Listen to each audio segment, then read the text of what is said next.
آج کی شرعی سوال و جواب کی نشست میں ایک شرعی مسئلہ یہ بھی آیا ہے کہ بعض لوگ بغیر تحقیق کے امام مسجد پر الزام لگاتے ہیں اور پھر ان کے پیچھے نماز پڑھنا بھی چھوڑ جاتے ہیں۔ ایسا کرنا شرعاً کیسا ہے؟ تو میرے دوستو، اس شرعی سوال کا جواب خوب توجہ سے سماعت فرما لیجیے۔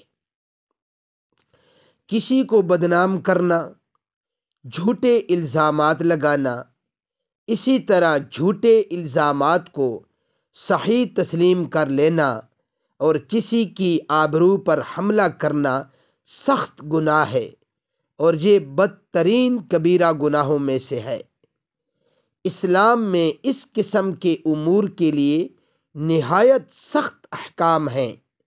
مسلمانوں کو قرآن کریم میں ہدایت دی گئی ہے کہ جس امر کی تم کو تحقیق نہ ہو اس کے پیچھے نہ چلو۔ لہٰذا لوگوں کا بغیر تحقیق کیے ہوئے زید کے پیچھے نماز پڑھنا چھوڑ دینا نہایت غلط ہے۔ تو میرے دوستو، بالکل ایسا کرنا ناجائز ہے، حرام ہے، گناہ کبیرہ ہے۔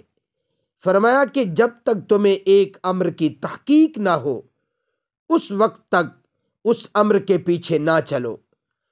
آج کل تو لوگ آپس میں کہتے کہ فلاں یہ کر رہے، فلاں نے یوں کیا، بس اسی کے اوپر وہ دوسرا بندہ ایمان لایا اور پھر اس نے عمل کرنا شروع کر دیا۔ میرے دوستو، جب بھی کوئی بھی آپ کے پاس کسی کے بارے میں بات کرے، امام کے بارے میں بات کرے، مولوی کے بارے میں بات کرے یا کسی اور شعبے کے بندے کے بارے میں بات کرے، گھریلو معاملات میں بات کرے، مرد کے بارے میں بات کرے، بیوی کے بارے میں بات کرے، تو اس وقت تک اس بندے سے جس کے متعلق بات کی جا رہی ہے یا اس پہ الزام لگایا جا رہا ہے، اس وقت تک اس کے ساتھ معاملات کو جو ہے چھوڑ دینا جب تک کہ تحقیق مکمل نہ ہو جائے، یہ سخت گناہ ہے۔ اس کے ساتھ معاملات کریں اور جب اس سے جا کے پوچھے کہ میں نے آپ کے بارے میں یہ سنا ہے، کیا اس میں آپ ملوث تو نہیں ہیں؟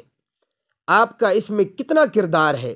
تو بہرحال میرے دوستو، جو مومن کی شان یہ ہے کہ اس کے سامنے کوئی بھی معاملات ہے تو وہ اس کی تحقیق کرتا ہے، تحقیق کرنے کے بعد عمل کرتا ہے یا نہ کرتا ہے، یہ پھر تحقیق کے بعد کے معاملات ہیں۔ اللہ عمل کرنے کی توفیق عطا فرمائے۔